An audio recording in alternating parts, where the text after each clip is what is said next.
Assalamualaikum warahmatullahi wabarakatuh, teman-teman dan pemirsa sekalian. Nama saya Gigi Abriski Arsyad. Saya berkuliah di Pendidikan Bahasa dan Sastra Indonesia, Fakultas Keguruan dan Ilmu Pendidikan Universitas Mataram. Di sini saya akan menjelaskan atau menceritakan ulang tentang cerita rakyat yang ada di daerah saya, yaitu Pulau Lombok. Gini saja ya, saya lupa. Awalnya ini saya lupa ceritanya, makanya saya buka internet dan melihat gambaran lagi tentang ini gitu. Mohon maaf sih sebelumnya gitu.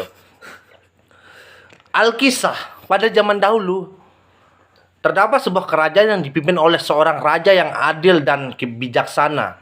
Kerajaan tersebut sangatlah tentram dengan rakyat yang juga makmur. Suatu hari, raja dan ratu di kerajaan tersebut melahirkan seorang anak yang berparas cantik dan diberi nama Putri Mandalika. Nah, ini adalah awal atau pemicu dari setiap cerita ini. Ini di sini itu konfliknya gitu. Karena kecantikan itu bisa merusak segalanya gitu. Dan ini pesan yang bisa saya tarik dari dari kalimat ini, bahwa kita bisa bertumpah darah karena gara-gara kecantikan seorang wanita gitu. Gitu. Oke, kita lanjutkan. Putri Mandalika tumbuh menjadi seorang putri yang tak hanya berparas cantik tetapi juga berkepribadian baik. Ini ditunjukkan dengan sifatnya yang baik, sopan, bahasanya lembut dan ramah pada semua orang. Karena kecantikannya membuat para pangeran di berbagai kerajaan dan para pemuda memperebutkan Putri Mandalika. Sudah kebayangkan bagaimana bebannya seorang wanita cantik yang ditaksir oleh banyak orang gitu. Dengan emang kepribadian yang sopan dan bahasa yang santun, itu akan menjadi beban. Dan di sini juga mulai konflik di sini. Jika kita melihat dari segi kemanusiaan, makanya kecantikan itu bisa merusak segalanya gitu. Harta tata wanita itu emang bisa merusak segalanya gitu. Oke, kita lanjut. Mereka diyakini telah terpikat akan kecantikan Putri Mandalika, hingga kemudian banyak para pemuda dan para pangeran banyak yang melamar sang putri. Karena banyak yang melamar Putri Mandalika, akhirnya sang raja menyerahkan keputusan tersebut kepada sang putri sendiri. Jika kita melihat kalimat ini dan mendalami arti kalimat ini, jelas di sana psikologi si Putri Mandalika ini jujur pasti tertekan, karena selain parasnya yang cantik, dia juga mempunyai kepribadian yang hampir bisa dikatakan ditaksir oleh semua laki-laki di muka bumi ini gitu. Bagaimana, coba kita dari segi psikologinya saja, bagaimana tertekannya seorang Putri Mandalika, dan sampai ayahnya pun atau seorang raja pun, yaitu ayahnya pun memberikan seluruh keputusannya itu kepada anaknya gitu. Setelah itu, Putri Mandalika memutuskan bersemedi untuk mencari petunjuk dari apa yang terjadi. Sepulangnya bersemedi, Putri Mandalika mengundang seluruh pangeran dan pemuda pada tanggal ke-20 bulan ke-10 pada penanggalan Sasak, atau masyarakat yang mendiami Pulau Lombok disebut sebagai masyarakat suku Sasak. Putri mengundang semuanya untuk berkumpul di Pantai Seger.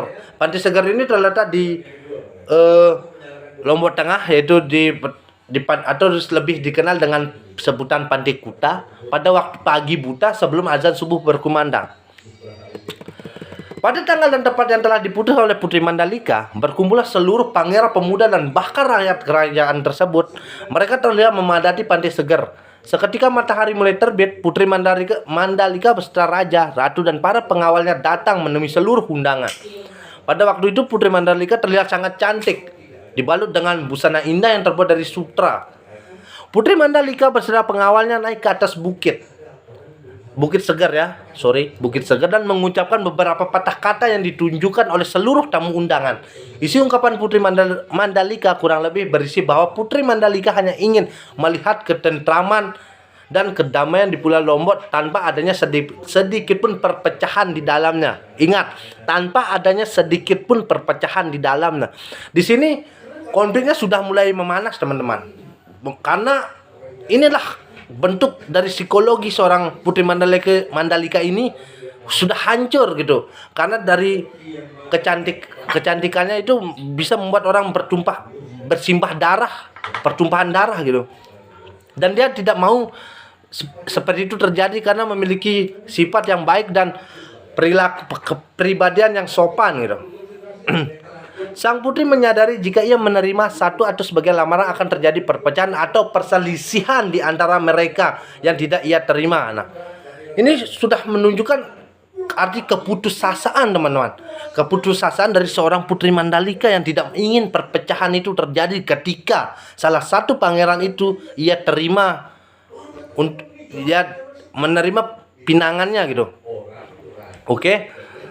Untuk itu sang putri berencana menerima semua lamaran yang ditujukan kepadanya. Serentak seluruh tamu undangan yang terdapat di pantai tersebut bingung dengan perkataan Putri Mandalika. Kemudian tiba-tiba sang putri menjatuhkan dirinya ke dalam laut dan seketika hanyut ditelan ombak. Para rakyat dengan sigap menceburkan diri ke laut untuk menyelamatkan Putri Mandalika. Tapi sang putri hilang tanpa tanda sedikit pun. Dan di sini awal mulanya mengapa Putri Mandalika itu menjelma. Dia itu digambarkan itu menjelma menjadi cacing-cacing kecil, kayak dia itu kayak mungkin meminta bantuan kepada Tuhannya atau gimana untuk meleburkan badannya, menjadikannya cacing-cacing kecil yang lebih dikenal di Pulau Lombok ini dengan sebutan nyale. Sebenarnya kalau nyale ini teman-teman dalam spesiesnya di ilmu sains, nyale ini semuanya berada semua hampir di seluruh pantai, teman-teman.